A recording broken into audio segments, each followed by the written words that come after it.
Y para conversar sobre este mismo tema y profundizar sobre lo que está ocurriendo ahí en la frontera entre Estados Unidos y México, tomamos contacto a esta hora con Eunice Rendón, quien es coordinadora de la Agenda Migrante, experta en temas de migración, a quien le damos la bienvenida y agradecemos este diálogo a esta hora de la mañana. ¿Cómo está, Eunice? Buenos días.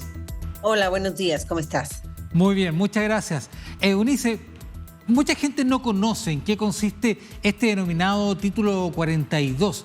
¿Podríamos explicarle un poco a la gente en qué consiste y de qué manera afecta justamente a las personas que están ahí intentando solicitar asilo en Estados Unidos? Bueno, el título 42 es una medida sanitaria que en la época de la pandemia se instauró por el entonces presidente Donald Trump, y esta medida hace que los centros de salud y prevención de enfermedades conocidos como CDCs en Estados Unidos, pues a través de un decreto permitan a las autoridades migratorias y patrulla fronteriza que puedan retornar o regresar a todos aquellos que consideren como un riesgo para la salud pública de los estadounidenses. Por supuesto, esto hay que entenderlo, que se da en un momento de pandemia, pero que desafortunadamente ha sido, creo yo, de forma inadecuada, extendido y utilizado como una medida de control migratorio, no como una medida de salud pública. Es por ello que esta es la tercera vez que se va a intentar terminar con este título 42. La primera fue hace casi un año y medio, cuando justamente los centros de salud y prevención de enfermedades pidieron que ya se diera fin a esa medida, derivado de que ya había una vacuna, ya era otras las condiciones las que había en Estados Unidos. Sin embargo, no se logró. Es un título que ha seguido un proceso tortuoso en los tribunales.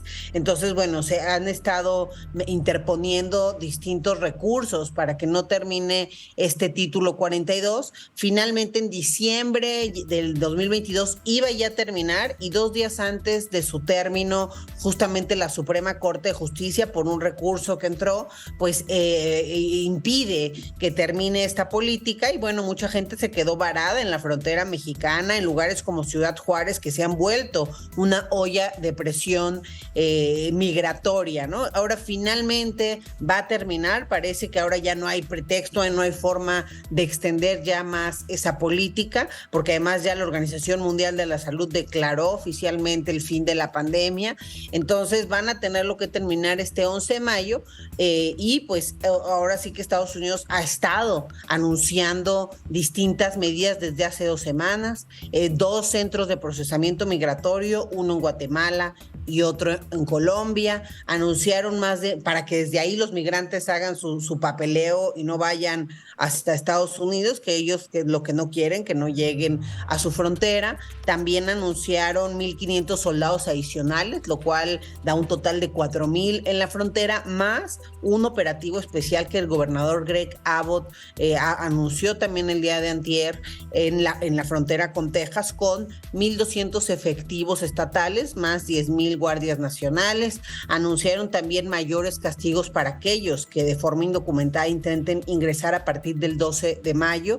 Y pues han estado diciendo también que va a seguir activo el título 8, que es la deportación tradicional, digamos, y con un elemento de deportación también expedita que permite que regresen, deporten a las personas sin seguir el debido proceso. Es decir, ¿qué es lo que pasaba con título 42? Era una expulsión rápida, y más de 2.7 millones de personas fueron expulsadas bajo este título 42. Y algo muy importante, muchos de ellos a México, a pesar de no ser mexicanos, porque hicieron acuerdos con el gobierno mexicano para poder regresar.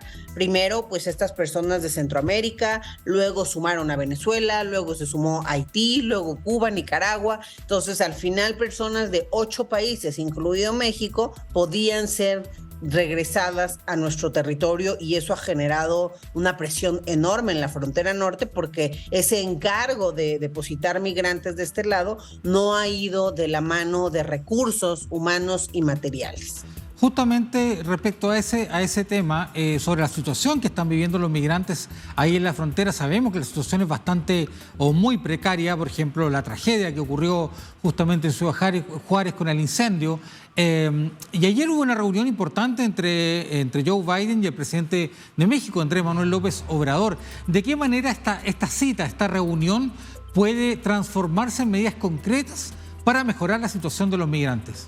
Bueno, yo creo que la manera más simple, más adecuada es a través de recursos humanos y materiales de Estados Unidos en México, porque ahora se anunció que va a haber otro programa, que nada más dijeron que era un programa humanitario, por medio del cual México va a seguir recibiendo personas de todos estos lugares. Entonces eso creo que si no queda claro cómo va a haber una cooperación mutua, ¿no? En esta migración que ellos llamaron, en esta llamada sin precedentes, ¿no? Pues no va a funcionar. Ayer, después de la llamada, se anunció que iba a mejorar la cooperación entre ambos países, no dieron muchos detalles, una coordinación también entre autoridades fronterizas y medidas de cumplimiento de la ley es lo que ellos anunciaron.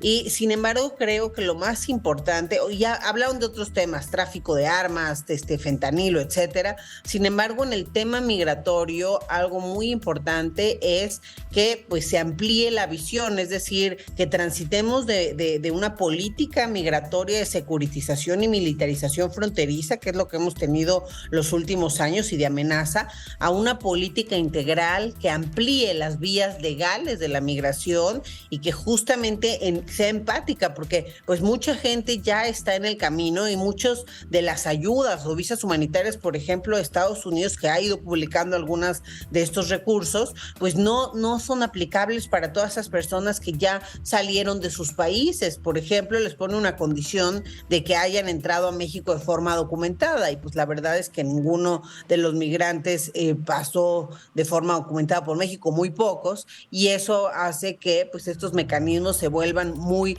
limitados. Entonces México y Estados Unidos tienen ahora sí que un acuerdo que se llama el Acuerdo Bicentenario, que se supone justamente es para esa colaboración bilateral. Entonces creemos que es muy importante que se inyecten recursos en esa frontera hoy colapsada, ¿no? Con este tema migratorio, en donde es la sociedad civil, la gente de la iglesia y algunos gobiernos locales los que realmente han tenido que atender esta situación y este tema. Entonces, pues ojalá que sí vaya de la mano de estos recursos, porque de otra forma hay una migración desordenada, insegura y sin ninguna perspectiva humana. Entonces, ojalá que sí se haya llegado a algún acuerdo en ese sentido ayer con el presidente Biden, porque ellos incluso el día de ayer en la llamada, en lo que comunicaron los estadounidenses, dicen que van a continuar con su política de visas humanitarias porque ha sido muy exitosa,